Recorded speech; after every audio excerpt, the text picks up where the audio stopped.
Well before comic fans had the MCU, well before sci-fi fans had the Stargate universe, and well before true crime fans had the Law and Order franchise, weebs had Gundam. Now, while it's true that the multiple Mobile Suit Gundam series aren't all connected, there is one major timeline that does connect, and that is what we call the Universal Century, spanning from 1979 to present, containing 7 movies, 4 series, 13 compilation movies, 8 OVAs, 2 ONAs, 2 amusement park rides, and a new series coming out soon. Mobile Suit Gundam, the Universal Century, has given weebs an interesting story to go down. Now, while it's true that there's a lot of people who maybe they're tired of this one timeline being continued on and being discussed, what I appreciate about it most is that it gives us something special, something specific that I think everybody needs to learn. And today on Geek Devotions, we're going to be talking about one particular word that this Universal Century gives us that everyone needs to learn to take and appreciate. And that word is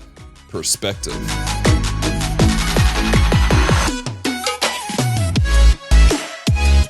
Hello, Devoted Geeks, and welcome to Geek Devotions, a show from Devoted Geeks who are devoted to letting you know that you're loved. I'm Dalton. I'm so glad you've hit the play button. If you're new to our show, we take geek pop culture items like movies, video games, comics, and anime, and we use it to let people know that they're loved. So if you don't watch past this moment, know this: we love you, we care about you. There is a plan and a purpose for your life. Do not give up. Today, we're bringing season 7 of the show to a close with a discussion on one of my favorite franchises, Mobile Suit Gundam. This is a franchise, like I said in the intro, that's been going around since 1979 and with various spin-off series in one particular universe that is connected all the way through. If you're unfamiliar with Mobile Suit Gundam, specifically Universal Century, a quick little description of it. Essentially, it takes place in a futuristic timeline where there is a war taking place between the people of Earth and the people of space. And there's a lot of political conversation that takes place. There's a lot of political chess that takes place, a lot of intrigue. But what fascinates me the most is the longer that the series has continued out, the longer that they have included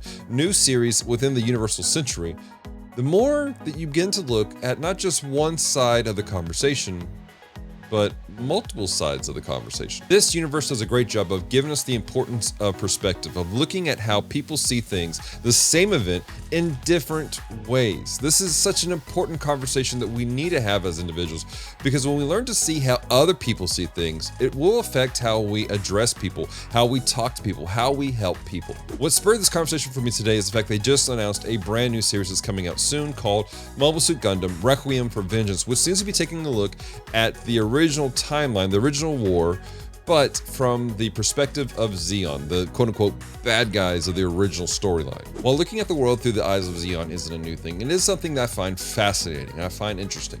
Because we're so trained to think of it as black and white, one person versus another person, we realize that these are human beings, these are individuals, and there are struggles that take place on both sides of the lines. A great series that highlights this is the series Mobile Suit Gundam Thunderbolt, which takes a look at an ace pilot within the Federation and an ace pilot within Zeon, and the fact that both of these individuals are fighting for very specific reasons, not necessarily for political gain, but because they have been conscripted, they've been pulled into a situation and they have to fight for the love and honor of their family and those who are around them. The question has to be asked, why is this important? Why is this an important conversation? As you flip through your social media feeds and the news feeds that are out there, you begin to see something very common: conflict. Not just that, a lot of times what I've seen is senseless conflict that could be avoided if people would simply take the time to ask ourselves, what is taking place on the other side of the line?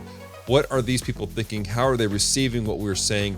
And how is it affecting the situation at hand? Far too often, conflict is started simply because people do not take the time to listen and to think about what's being said or how they themselves are communicating with other individuals. I know for myself, there have been times where I've opened my mouth quickly and I've said things out of either a desire to make a joke poorly or because I'm just not thinking, and I realized later that the way I said things and the things I said construed the truth or the reason that I was saying what I was saying and caused more problems, caused more conflict. This is why it's so important for all of us to stop and think about what we're saying and to think logically, really think out what the other person is saying to us. In the Bible, there's a book called James, and James is the brother of Jesus, the half-brother of Jesus, if you will. And it's a very practical book to read. If you haven't read it, I do encourage you guys to check it out. But in James chapter 1, verse 19 through 20, there's a really interesting phrase that he says. Know this, my beloved brothers, let every person be quick to hear, slow to speak, and slow to anger. For the anger of man does not produce the righteousness of God. In this verse, James is talking to a group of individuals who are dealing with various troubles, various trials and tribulations. It's a hard time for them. And he's encouraging them. It's like, look, before you just respond, before you just react to people, be cognitive, really stop to think, be slow to speak, but quick to hear, quick to listen to what people are saying. Don't respond in anger. Don't respond in violence so quickly, because what you're doing is you're hindering what God really wants to do in the situation. Throughout the entirety of the UC timeline, you see people that have been conscripted. They've been pulled into this war.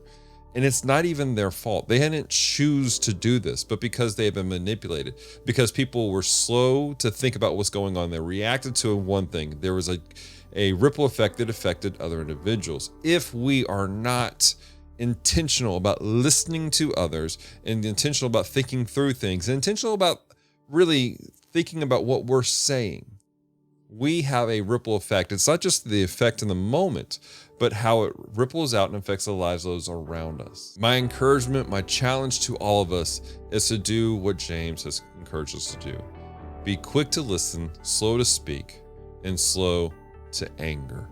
Really think through the situation you're in. Now, don't get me wrong, there are places and times where you're in a no-win situation, and where the person speaking to you is talking in a manner that is going to be aggressive, and you only have one recourse of action. But that does not mean that you have to react out of anger and violence, but rather you can take a moment to react with logic, with understanding, with peace, and hopefully with the purpose of restoring and bringing healing rather than destruction and death. Question of the week for you guys. What is a franchise that, in your opinion, that really illustrates this idea of taking time to look at one individual, one group situation from different perspectives? I would love to hear it, because this really is a fascinating thing to see played out on film.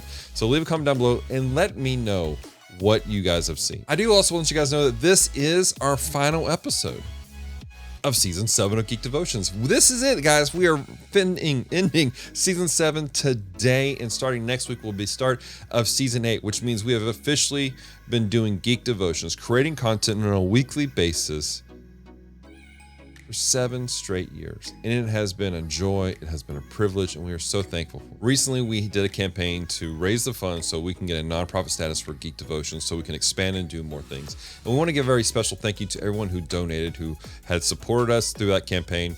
If you like to give, you can still give to us. You can just check out our website, geekdevotions.com. Just make sure that when you give for that, make sure you mark that as donation for nonprofit status. That being said, if you would like to be a long-term supporter of Geek Devotions, check out our Patreon page. Again, link in our website, geekdevotions.com, where for as little as $1 a month, you can help us do what we do here on a regular basis.